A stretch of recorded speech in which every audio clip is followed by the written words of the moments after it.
Hello, we are back for another episode of Game Time Tech. I'm Melody Brue with More Insights and Strategy, and I have Robert Kramer here with me. How you doing, Robert? I'm great. It's good to be back, right? Thank you. I know it's been a while. We'll have to catch up on all the things, Wimbledon and everything else going on. But today we have a really special guest. I'm going to give you some information first. Our guest today is a leader at Media Monks. He's focused on the future of sports and technology. As Executive Vice President of Strategic Industries, he shapes how we watch, experience, and interact with sports content. He has been a driving force behind live VR sports broadcasts over 5G networks, award-winning immersive shows, new ways for fans to connect with games and events, and his work has earned global recognition. I am going to bring him on and welcome, here I can do this, to Lewis Smithingham. Hey, How great are to you? be Thank here. you so much for stoked to being be with here. us.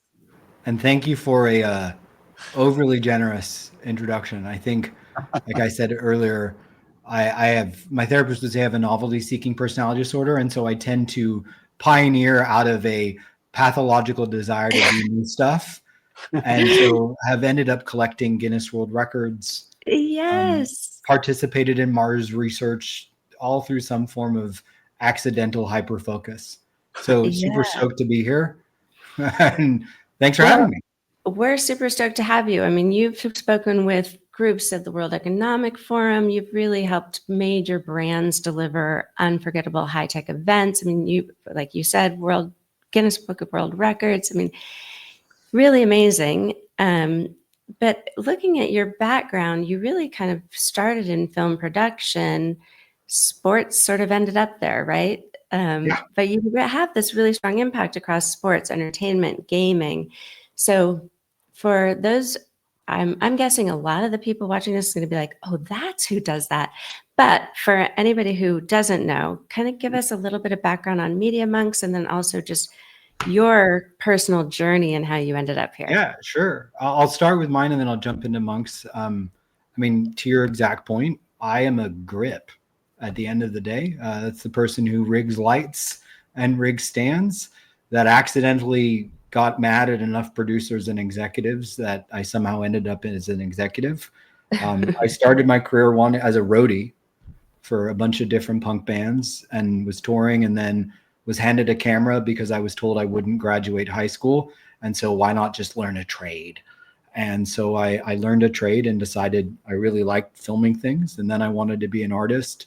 And I studied under folks like Werner Herzog and things like that. And then realized I also like nice things. And so perhaps needed to not make art for a living. And as that sort of progressed, I went up from being a grip to a camera person to a DIT to a producer. When VR came along, I said, I could do this. This is cool.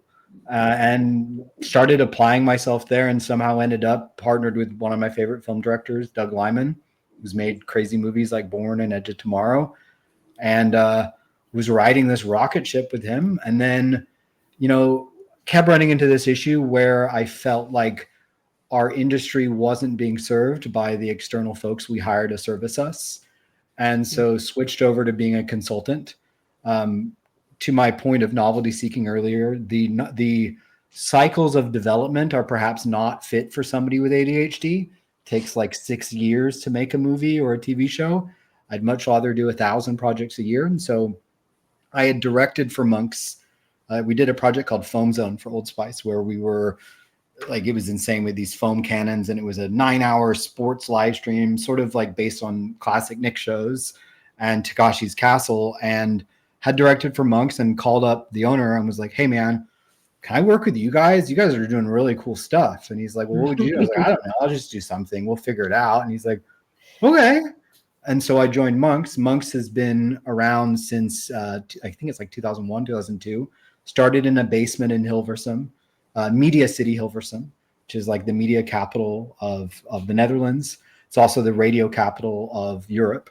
And it's, if you ever had an old radio, the number of people watching this that had radios or still have radios is probably rather low. But Hilversum would always be marked on the dial if you had a UK radio.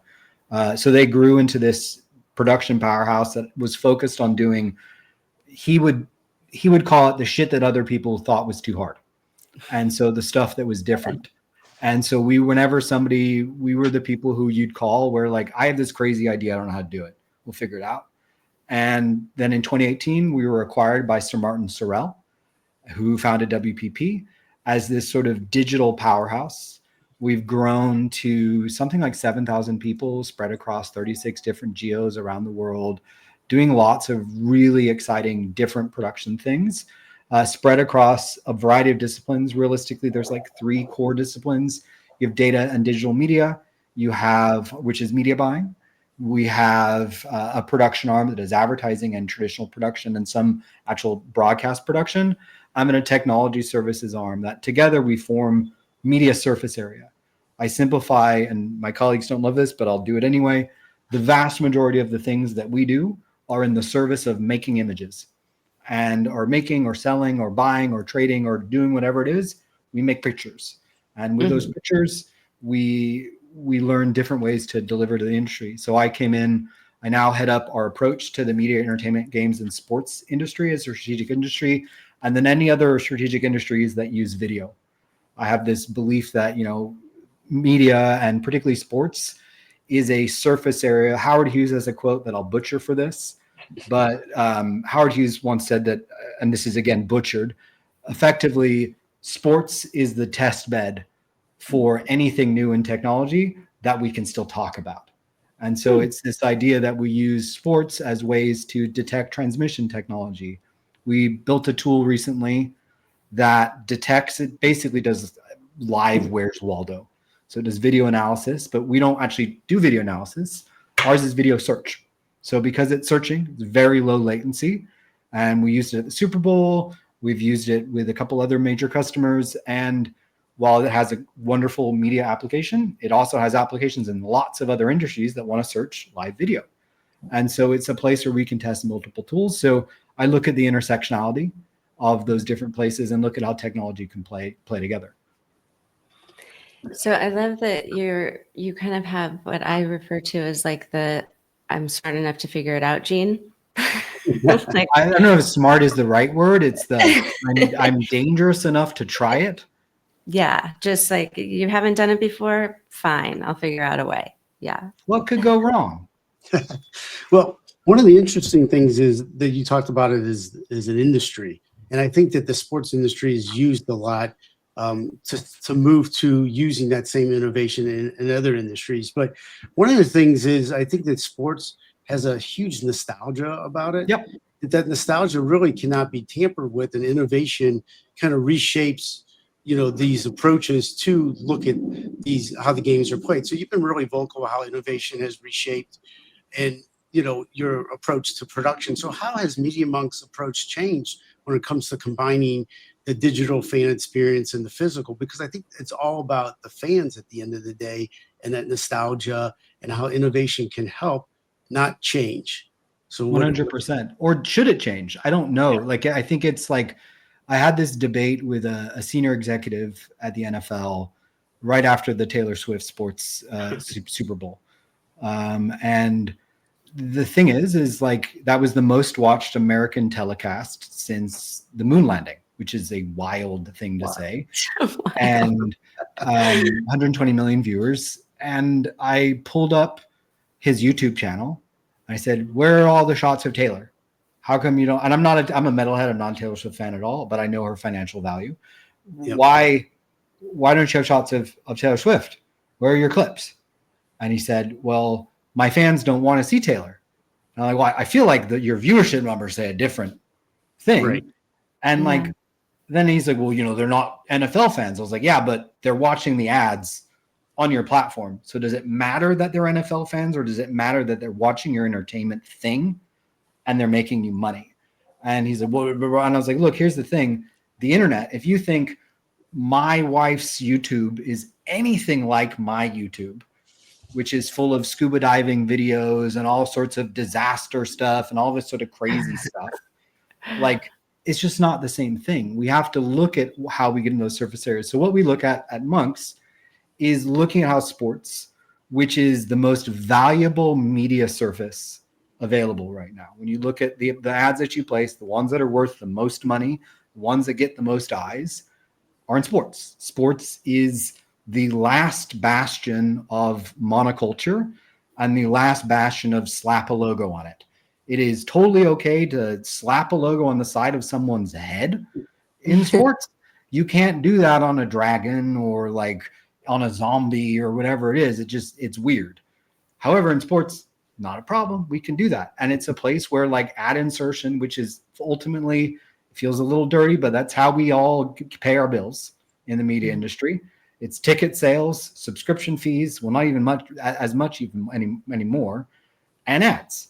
And so we look at how we can work with our media buying arm to build new surface area and to build ecosystems that deliver that. And in many cases, this means actually going all the way down to the camera and looking at how we can build an infrastructure that allows those ads to perform better, to be serviced better, and to have, frankly, more surface area where they can play. And so we look at like the NBA and VR is a great space. That's another advertising media space. We look at how we can rebuild production surfaces to allow for insertion of different ads. We look at how personalization of promos can be built into these different spaces. I think there's this misconception within sports, and I'm not picking on the word nostalgia at all. I think nostalgia is important. As a millennial, it's probably the most common feeling I have. But with that said, it is a space where if we just focus on nostalgia, we lose out on things.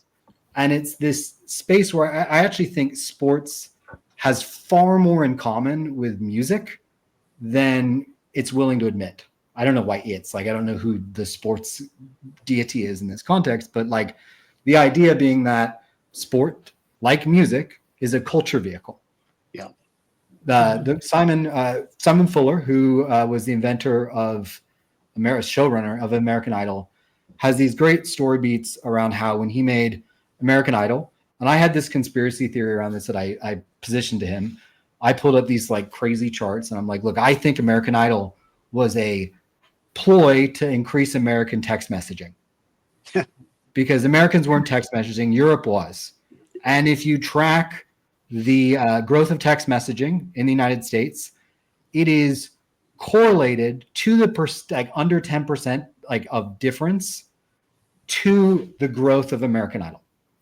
Like for the first 5 years of American Idol, it tracks alongside the growth of text messaging. And that's where text messaging started. And I positioned this and he's like, well, I'm not going to admit to that.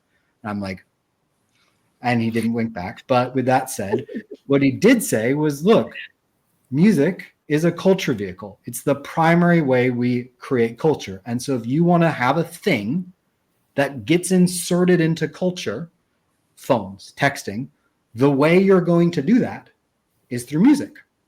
In the same way that the most watched telecast was Taylor Swift, a musician. What I think sports doesn't acknowledge enough is that sport can do the same thing. Sport can create these fandoms. Sport creates these subcultures around the different fandoms, around the different athletes, around the different types of play. You look at so I'm a sneakerhead, and I'm not a sneakerhead because I like Michael Jordan. No offense. I'm my favorite pair of sneakers are UNC Blues, which are gorgeous, gorgeous shoes. I live in North Carolina, but I liked those long beforehand. So I liked those because my favorite hardcore bands in New York wore those shoes, and I was a Man City fan because of my parents.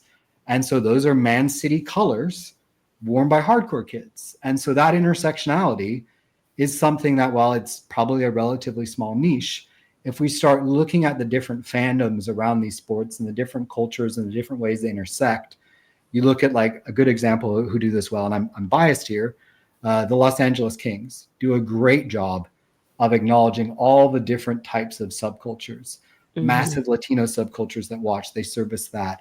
There's frankly, an Orange County punk rock subculture that absolutely diehard believes in that.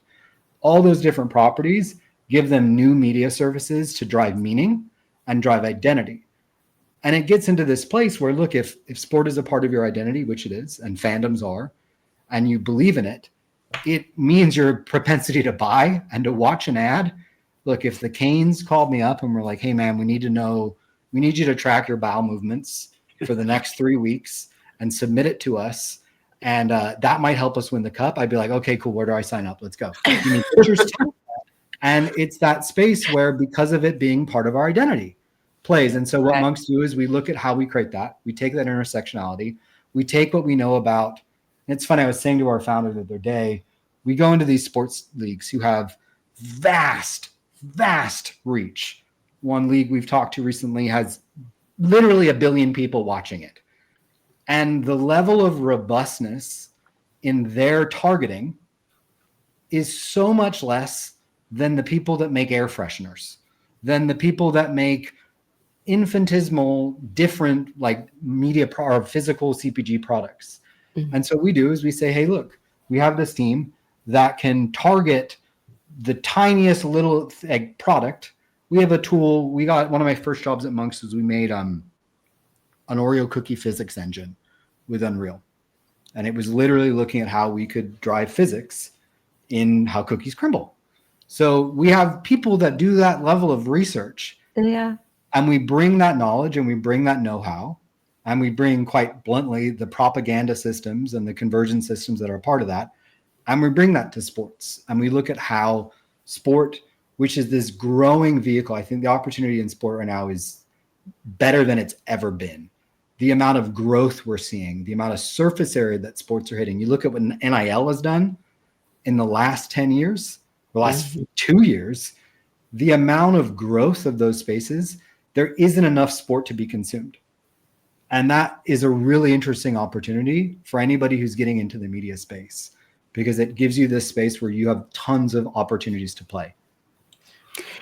Yeah. So beyond the media space, I mean, we talk all the time about the technology behind it. Yep. And, obviously the media is a big part of it, but then there's also adjacent technologies that help drive that, like 5G, and then, past 5G, where we're going with 6G.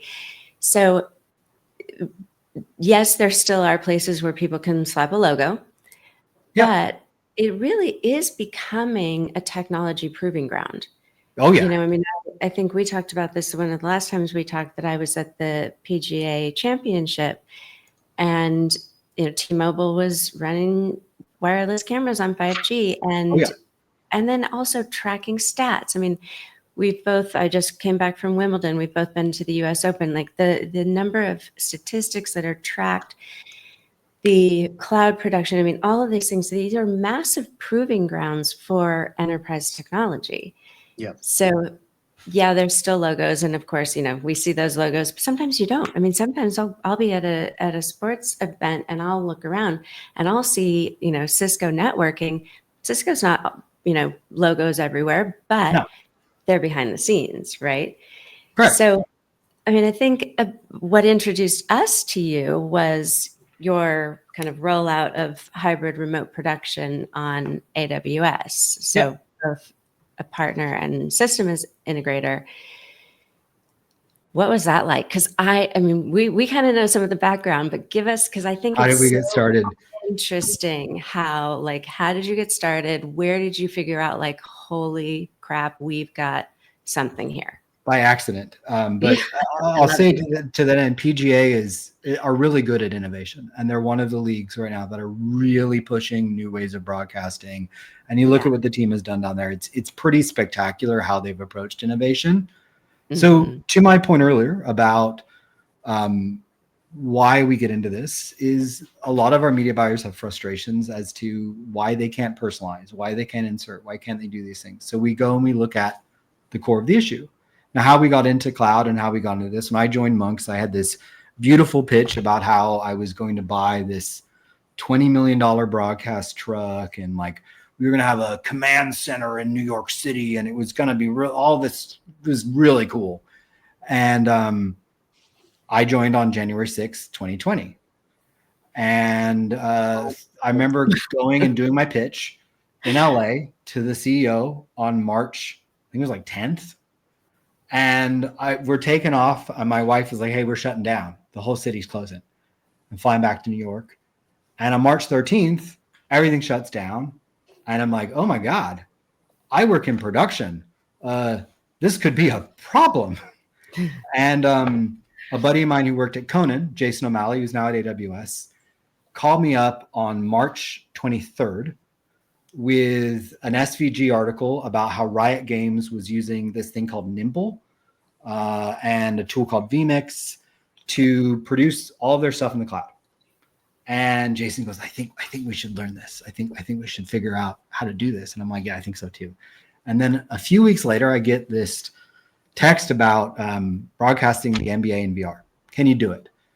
And it had all these stipulations about, because it's the bubble and you can only bring so many people and you can only do this and blah, blah, blah, blah, blah, blah, blah. And I'm like, look, man, yeah, sure. We'll figure this out. And so we went and we started breaking down the signal flow from this SVG article and figuring out how to do it. And we did our first season in the bubble. And then the next season, they come out of the bubble and we get a call and we're like, so we need to do this, but this time you can still only travel 2 people. And your footprint you're allowed at the arenas is 4 feet by 4 feet.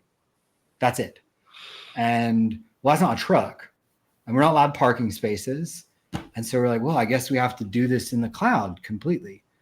And so we called up Viz and we're like, hey, Viz, can you guys do 4K yet?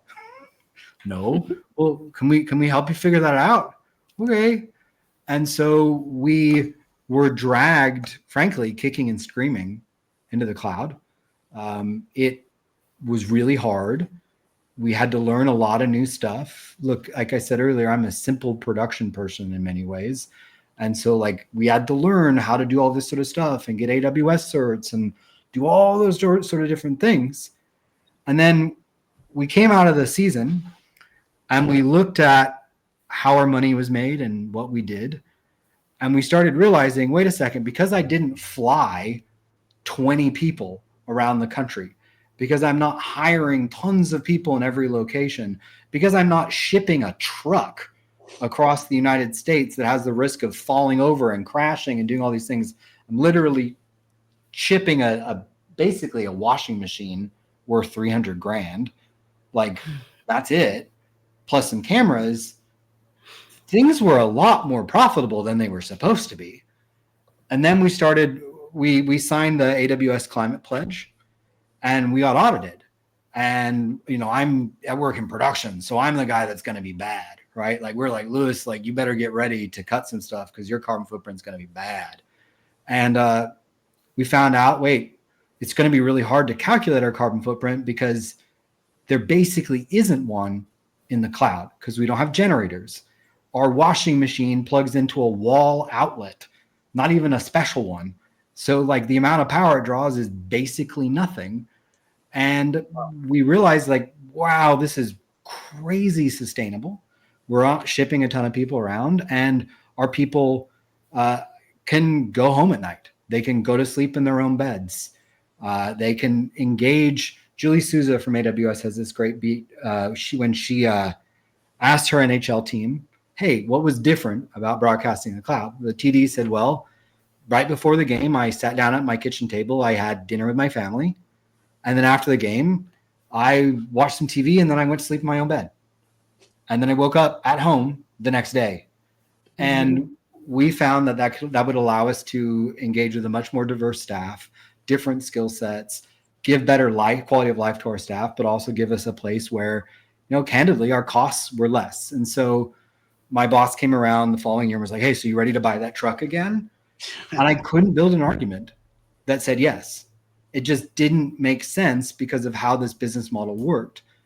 And so we sort of didn't mean to do this and specialize in this, but we ended up doing it because it's the most logical thing for the industry. And if you're having to create varied, versatile streams, it's the only way. My problem with sport, though, right now is because we're so tradition-based and because there's a sanctity around it, and also because, frankly, amortization cycles in the United States are a lot longer than the rest of the world. When I left New York City in 2021 and moved down to Raleigh, North Carolina. And this is my first time. I haven't owned speakers in 20 years. I lived in a tiny Brooklyn apartment and I'm like, I'm going to build a projection room. It's going to be, and I spent a lot of money on a projection screen and a 8K projector because we're going to watch the NHL at 4K in the living room with surround sound. And season starts. Yeah. Woo. Wait, it's 720p and it's stereo? What? Why? What? Well, because the Bally's doesn't do 4K for the Canes. And it was this realization, like, I had thought that was table stakes. But because we have this mentality that's incredibly dangerous in sport, that, God forbid we change things because we could scare away the traditional fans that don't like Taylor Swift. God forbid we break something. We don't change things and we don't update. And it means that, like, you go into the arena and you look at the hydraulic systems the cameras are on, like, and you look at camera dollies in general, they're based on a Fisher dolly is a B-17 bomb loader, by the way. You can Google that. They are the same piece of equipment and they were retired. Some of the ones in the studios in LA, the older studios, are literally retired bomb loaders. But those hydraulic systems haven't been updated. We haven't asked ourselves why. We're just, well, that's how we've always done it. So, like, why change it? There's no need to. TikTok doesn't exist. Instagram doesn't exist. Like, why would we do anything different? And I think that's phenomenally dangerous.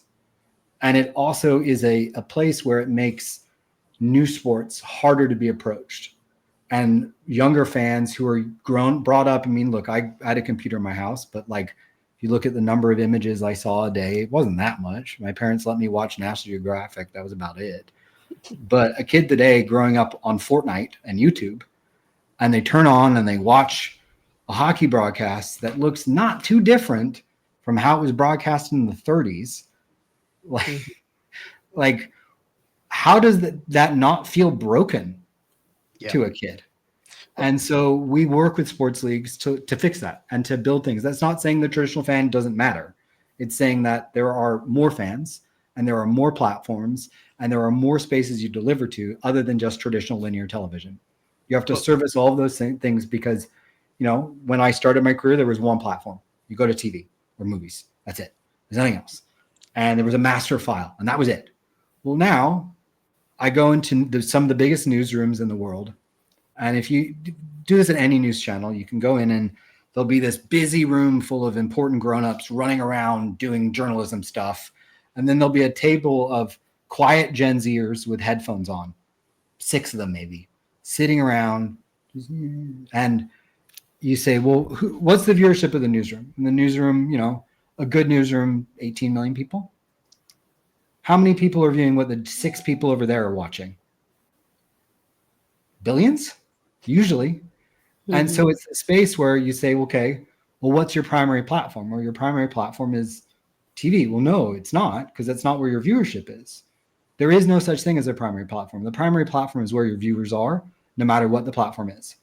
And so what we work to do is build new ecosystems, primarily on cloud. The idea being that, look, I sat down with a broadcaster a month ago, and I said, look, to do this, what you want to do physically, you need about a football field or 2 worth of servers. It's probably worth it to invest in like a reactor or a power plant. It'll just be cheaper to do that. And like, he said, well, how much is that going to cost? I'm like a lot. Like, I don't sell reactors. I'm not a reactor reseller, so I can't help you there, but I bet that's expensive. And I said, or you could just do everything as software in the cloud. And then it's not your infrastructure. You don't have to update it. When it breaks, it's not your problem. In fact, you can yell at somebody when it breaks and they send you a report and they give you money back. And you can, if you don't like the software you're using, cancel it. Oh, your season is only 3 months? Cool. Turn the stuff on when you need it for those 3 months and then turn it off. Turn off your subscription. Don't pay for this empty building with no lights on. I have a friend of mine who's a CTO of a major broadcaster to that end who has a couple hundred production control rooms. And he, before deciding to go to cloud, he installed motion sensors in all of his production control rooms that would track how frequently people went in. Sub 20%. Wow. Because, well, the show's not on the air. So like, why, we don't need that. We're not in season. And so we look at, everything is cost constrained in 2025. You're burning money by having this vacant space. Build infrastructure that has zero cost, has resilience, has infinite scalability, so that you don't never have the problem of, and I remember I talked about my foam zone work earlier. One of the problems I was in a broadcast truck for foam zone, and we are trending on vertical platforms. Like it is going good. I said, well, cool. Just spin up a vertical feed, right? Run it through OBS. Well, no. That needs another FS2. Well, what? We don't have enough rack space for another FS2, so we can't. What? Why? No, there's not enough RUs in the truck. And what? That should never be the reason why you don't reach more people. And so we view cloud and we view software-defined pipelines as the best way to approach these video systems. And if you look at, sports fundamentally is video in that context, in terms of how it's broadcast, we look at everybody else who sends video around, they're all sending it over IP. Medical, like MRI machines run 2110. Security is usually over NDI or 2110. Like, why are we smarter than them that we use copper wires? So that tends to be our mentality. Quick question, because I think we're going to wrap up soon, but it sounds like really your strategy is in the infrastructure to maintain scale and quality, but it does take another spin that change management is probably one of the biggest things with every industry, specifically sports, because while you talked about everything you just did, that is probably the bigger hurdle to innovate with some of the new technologies to make sure that they're going to be in place in the years to come. How do you bridge that gap? Because I think that might be kind of one of those things that every industry has, like I just mentioned, but how does it, is it different in sports? It's massive. It's very different. And to that point, like when we play in infrastructure, like it's important to understand that most of the folks that are in broadcast, and one of the first questions I ask every client we work with, I say, so why are you in sports? What got you here? Why are you making TV? And look, I said at the top, I started making TV when I was 16. I had my first piece of media on MTV2 when I was 16 years old. This has been my life. I'm 39 now. This has been my life since then. It's all I've done. It's all I know. Literally, like if Oregon Trail kicks off, I'm not getting added to the wagon unless there's a video thing they need. With that said, like everybody has this extreme sensitivity and passion around what they do. And that means that when we go in and we say, we're going to change a lot about what you're doing for your job, we have to be really, really careful to pair that up and set that up in the right way. Now, we've learned that the hard way, but part of our mentality within this space, and I think where we differentiate ourselves, are change management agents, myself being one of them. We look to hire, for lack of a better word, retirees.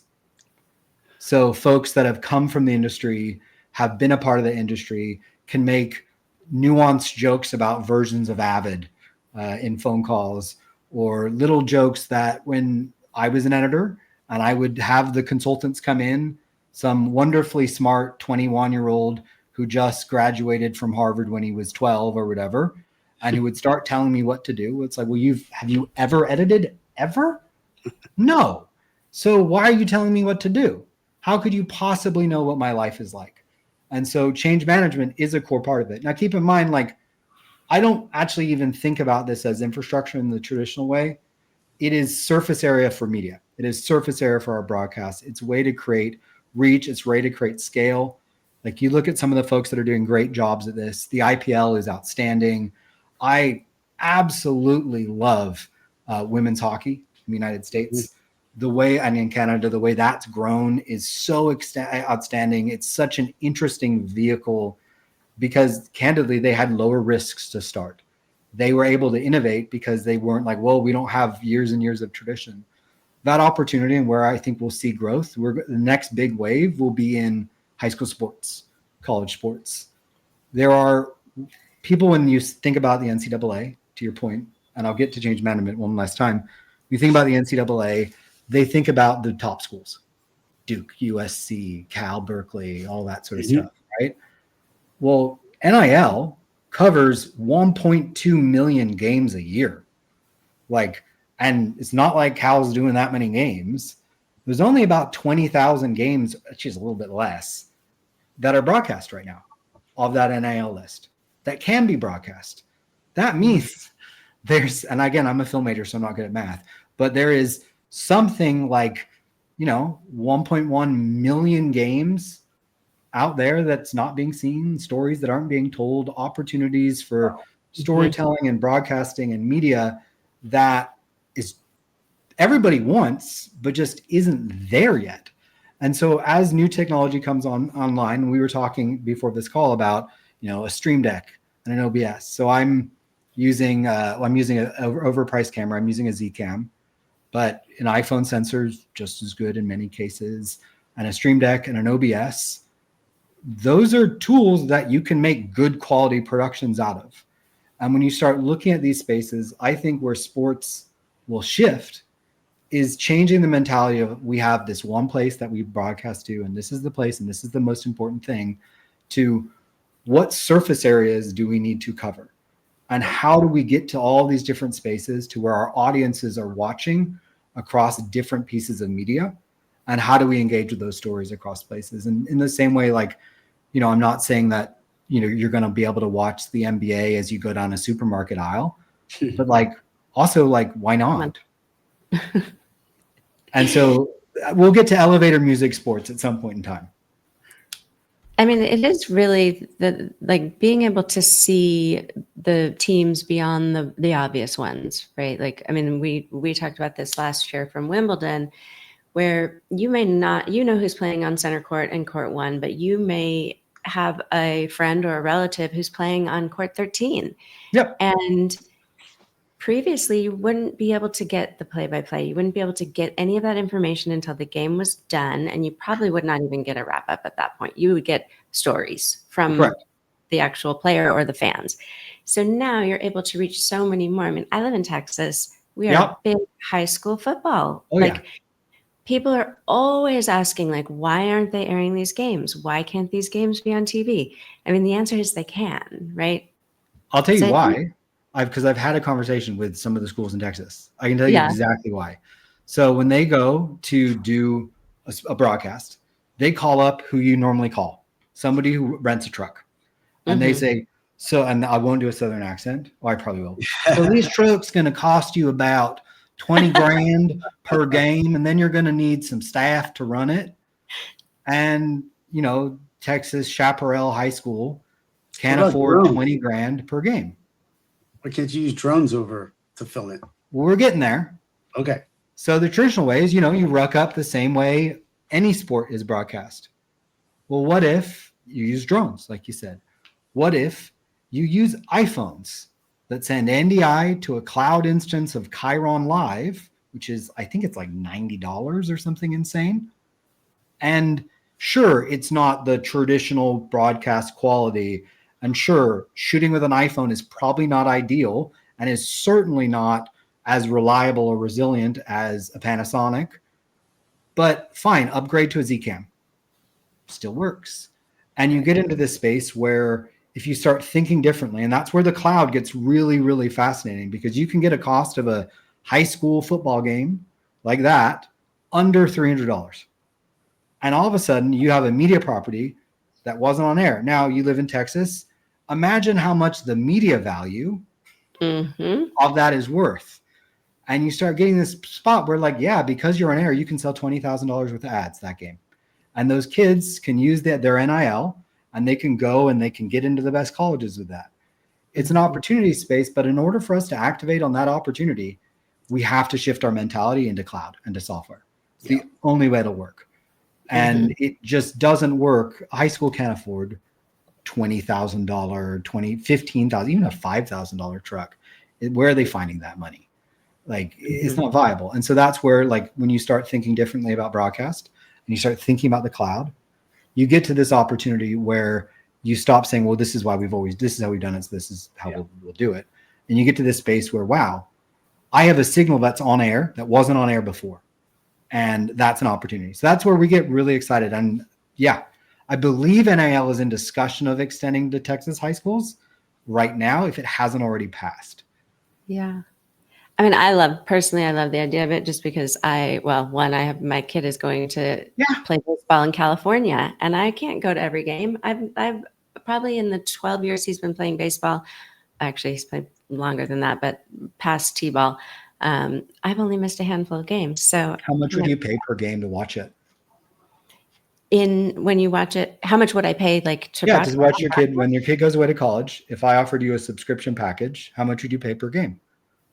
I mean, there's probably, unless it got to be ridiculous, $50 a game. There's probably not a cap unless it got to the point where I was like, I just can't afford that. But, and then your family would probably pay the same. 100%. Absolutely. I mean, that's why we lose touch with our kids at that point, right? We want to see it. We've worked so hard as being parents for that. What if I could sell you a 5-second ad at the end that was embarrassing baby pictures of your son?